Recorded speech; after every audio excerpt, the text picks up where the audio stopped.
Assalamualaikum warahmatullahi wabarakatuh. Bagaimana kabarnya hari ini? Damai sejahtera, sehat selalu. Semoga semua makhluk hidup bahagia dan terima kasih selalu nonton di channel saya. Oke.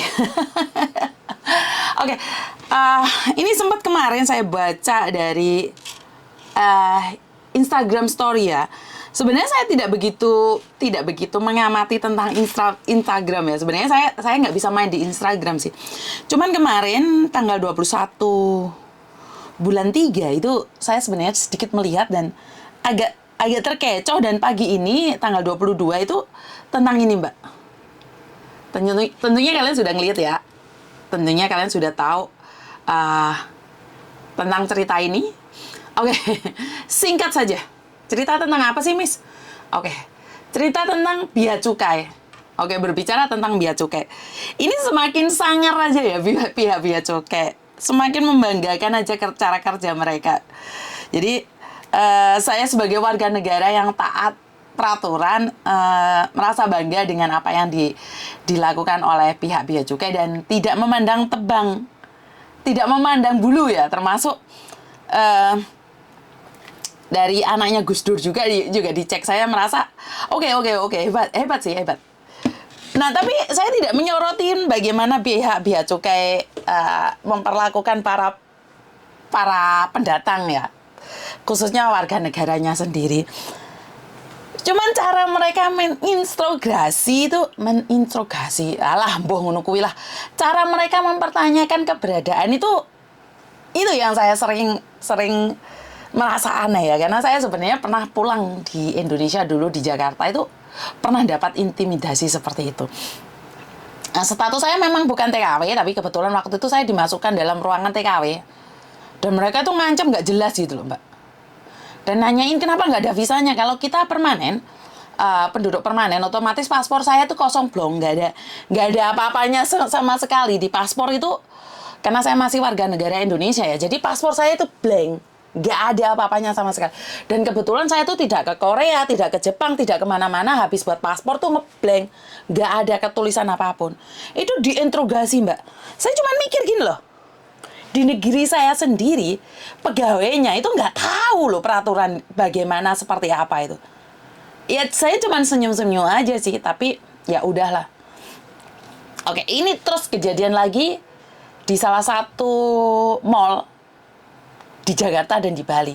Dan mereka itu melihat saya sama pakai sandal jepit, itu melihat, Mbak, ini khusus untuk pembayaran pakai kartu kredit saja, jadi Mbaknya silahkan di sana.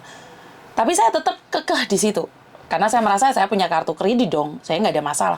Tapi sampai di garisan kedua antrian itu, Mbaknya silahkan di sini, Mbak, karena antriannya di sini. Saya cuma mikir dalam hati, oh jadi tamang seperti saya itu tidak punya kartu kredit. Itu di zaman dulu ya, tahun 2000 berapa gitu.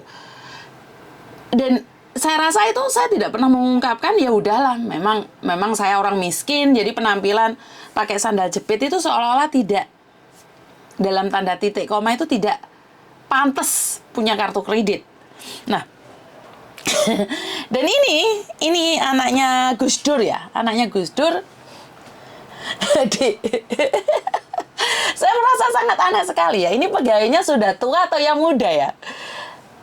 Kalau tua, mereka itu mungkin waktunya pensiun ya. Jadi mereka sudah tidak bisa tahu lagi ini siapa gitu loh. Maksud saya adalah, ini anaknya wong gede loh. Kalian nggak tahu apalagi saya, apalagi kita gitu loh. Paham nggak sih maksud saya? Memang saya tidak membahas untuk pengecekannya sih. Saya rasa memang tidak tebang pilih ya, seadil-adilnya pihak bea cukai itu memang bagus menurut pendapat saya. Cuman caranya menginterogasi itu loh. Kamu cuma 3 hari ya di Taiwan ya? Kerja apa ya? Kenapa beli barang segitu banyak ya? Aduh. Ini pihak bea cukai ini memang ampuh, bener-bener sangar ya. Menurut pendapat saya sangat sangar sekali ya. Lah itu orang besar loh. Di mana pada tanggal 20 bulan 3 2023 ya, kemarin ini aja ya, itu saya nggak kebayang gimana raut mukanya anaknya Gus Dur itu loh saat ada di ruangan bea cukai gitu, Mbak.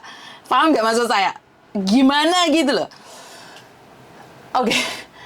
Dan Dan ini anaknya pejabat ya, anak mantannya pejabat. Mereka bisa minta maaf setelah kejadian itu. Oke, kelar, sudah kelar. Kalau ini adalah pegawai yang masih muda, ini pasti tidak pernah berbicara tentang pendidikan moral Pancasila ya. Dimana moral, adab, dan istiadat itu harus ada ya. Tidak peduli dia anak pejabat atau tidak. Kan ya unggah-ungguh Mbak. Apa hubungannya dengan kamu kalau seandainya dia adalah TKW dan bekerja 3 hari di sana? So what? Ya, so what gitu loh. Jadi kalau kamu anak muda, karena kamu mungkin yang kerja di Bea Cukai itu intelijennya pintar sekali ya. Pendidikannya itu pintar sekali ya. Tapi moralnya yang saya rasa kurang ya. Karena akhir-akhir ini saya selalu berbicara tentang moral ya. Yang saya lihat itu, saya itu dulu cengok gitu loh Mbak. Saya itu goblok memang, saya tahu. Tapi ayah saya selalu bilang, oke, kalau kamu tidak bisa dalam pendidikan, setidaknya dalam agama. Dalam agama kamu tidak bisa, setidaknya moral kamu, adab itu harus ada. Percuma pendidikanmu tinggi, nilaimu A, tapi kamu biadab. Ini saya bisa bilang seperti itu ya. Maaf ya pihak Bea Cukai, karena saya sendiri tergolong golongan bawah, jadi saya itu tidak mengerti tentang Bea Cukai dan saya mencoba mempelajarinya tapi pancet cengkuk, pancet goblok. Jadi saya itu nggak ngerti. Karena itu saya memilih untuk tidak membeli apa-apa kalau dari luar negeri. Saya los-losannya lagian apa yang mau saya dibawa. Oh, sandalnya japit kok. Jadi pendidikan intelektualnya mungkin A ya, tapi pendidikan emosionalnya zero ya. Karena banyak orang-orang sekarang itu menjadi arogan. Mentang-mentang punya jabatan, terus habis itu kalau viral dipecat, itu kan sudah kayak biasa ya. Bertindak dulu baru berpikir, dan berpikir baru bertindak. Jadi beda sekali. Lah ini dari anaknya Gus Dur. Lah yang paling memalukan lagi, salah satu masyarakat Indonesia itu memenangkan sebuah hadiah. Ini yang sempat viral ya, sama salah satu selebgram ini diviralkan. Saya sendiri tidak tahu ya. Jadi di Jepang dia menang, Mbak, dapat piala, dibawa pulang Indonesia, didenda petang juta. Bayar Bea Cukai petang juta, Mbak. Saya minta maaf ya. Saya minta maaf. Saya nggak ngerti ya. Maksud saya adalah saya berjuang di luar negeri untuk meraih sesuatu yang diimpikan oleh semua negara. Saat saya menang, saya pulang, saya harus bayar denda 4 juta. Saya harus bayar Bea Cukai 4 juta. Bukannya pihak Bea Cukai memberikan penghargaan pada saya karena saya bisa memperebutkan sebuah perlombaan di negeri orang, tapi saya harus membayar karena saya membawa piala. Lah ini sangar lagi nih. Aduh. Jadi ini sangat harus dipertanyakan ya, karena saya tidak menentang dengan adanya Bea Cukai. Ini gak usah kita berbicara tentang paket barang yang diodol-odol, wes barang hilang kabeh, ngono cek kon bayar pajak, itu saya tidak berbicara itu ya. Karena kita TKW, Mbak, nggak mungkin didengar. Wes bengok sak bantermu, kowe iki nggak mungkin didengar. Kowe iki sapa? Makanya saya pribadi menghindari itu, wes gak usah paket-paketan. Maketnya coklat, tekone coro. Paket coklat teko coro, sangar kan? Hanya di negeri kita. Saya dapat paketan dari Belanda, Mbak. Coklat asli teko. Coklatnya itu asli teko. Nggak ada itu yang namanya bayar ini, bayar itu. Ya sekali lagi untuk memperkuat ekonomi negara, ya bagus. Saya rasa itu bagus. Solusi yang sangat bagus. Saat seorang TKW mengirimkan paketan barang di sini sudah bayar dengan harga 650, yang 600 kira-kira 100.200.000 dikirimkan ke Indonesia. Habis itu karena ada sesuatu hal akhirnya disuruh bayar 2 juta. Setelah bayar 2 juta nyampe rumah barangnya gak ono. Gak lucu bagi saya, gak lucu.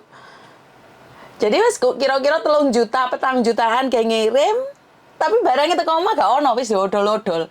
Gak mungkin didengar. Ya wis caranya hanya satu-satunya, saya rasa ya itu wis gak usah make no barang. Ya, Indonesia wis gak usah dipaketi barang jar-jarno. Jadi ini adalah fenomena yang sangat menggelikan sekali. Saya sebagai nonton aja, sebagai pemain YouTube aja, jadi kita bertarung di negeri orang untuk mencari kebanggaan dipersembahkan pada negeri sendiri dan harus bayar. Kelihatannya nggak lucu sih, karena ya mematuhi peraturan bea cukai. Ya bagus. Dan pegawai pajaknya kesandung-sandung kasus ya. Ya. Tapi percuma, Mbak. Kesandung kasus pun mereka akan tetap main cantik. Iya kan? Kalau bapaknya menutup-nutupi penghasilan nih, yang hasil dari yang nggak jelas, anaknya yang akan memunculkan. Ini sudah menjadi rahasia umum ya. Tapi ini adalah teguran bagi kita, para TKW yang ada di luar negeri. Wes, gak usah macam-macam kon. Jadi kalau kita mau pulang Indonesia, itu bukannya ketemu keluarga bahagia, tapi kita harus takut duluan. Karena kita harus melalui pengecekan di zona yang dimana sangat menegangkan, ya ini bandara. Karena kan kita nggak mungkin teko Hongkong moro-moro mencolot di kampungnya WDW, moro-moro mencolot di Bandung, moro-moro mencolot di Kediri, moro-moro mencolot di Malang, kan nggak mungkin juga. Kita harus melalui zona mereka. Jadi dicek kayak rai kuwi, kayak dapur aku iki, dapuran TKW ini iki. Ya dicegat, ditakoki lapo, ngodek piro. Kan yo aneh. Kalian ke luar negeri aman dari godaan setan yang terkutuk. Pulang ke Indonesia, maka terhantuk-hantuk. Bener nggak? Tapi ya inilah negeri kita. Harus taat peraturan. Yang tukang bayar pajak orang sing di bawah standar, yang pegawai pajak di atas standar. Tapi ya sudahlah, itu sudah menjadi rahasia umum dan tidak ada tindakan. Bahkan sekarang semakin berani. Ini saya belum berbicara tentang bea cukai yang abal-abal ya. Wong yang asli aja kayak gini loh. Saya abal-abal lebih ganas lagi. Tuku mau kena harganya 150. Kena pajak 3 juta. Dianora. Ini kenapa mereka bermainnya kasar? Kenapa mereka berani mengatasnamakan bea cukai? Karena sebenarnya kan dari dalamannya bea cukai sendiri ya bobrok. Dan saya rasa sindikat-sindikat ini juga bekerja sama dengan bea cukai. Ini saya rasa ya. Gue mana dilapornya jari aku menghina. Kan saya bilang oknum toh. Nyatanya di video-video saya banyak ya. Bukan saya ingin menjatuhkan nama siapapun ya. Ini saya katakan oknum bea cukai ya. Saya tidak mengatakan dari pihak bea cukainya. Ya, jadi oknumnya itu dengan beraninya mengatakan seperti ini, seperti itu. Sangar tuh, Mbak. Ini adalah kesangaran negeri kita. Jadi, ya udah, mau gimana gitu loh. Apa yang bisa kita lakukan? Menjadi viral terus, lanjut. Jadi, wes, sesuatu kebanggaan menurut saya. Jadi mereka nggak akan pernah berhenti sampai di sini karena tidak akan ada yang bisa memberhentikan laju mereka. Tetaplah kita orang bawah ini yang harus taat peraturan, harus tekun, harus yes, never to say no. Jadi semuanya yes. Walaupun kita tahu dibodohin, digobloki, yo wis hai. Sampai pada titik penghabisan. Jadi boleh Mbak gak bisa ngomong tentang negeri saya tercinta ini, karena memang saya tetap mencintai Indonesia Raya. Saya tidak ada alasan untuk ganti kewarganegaraan.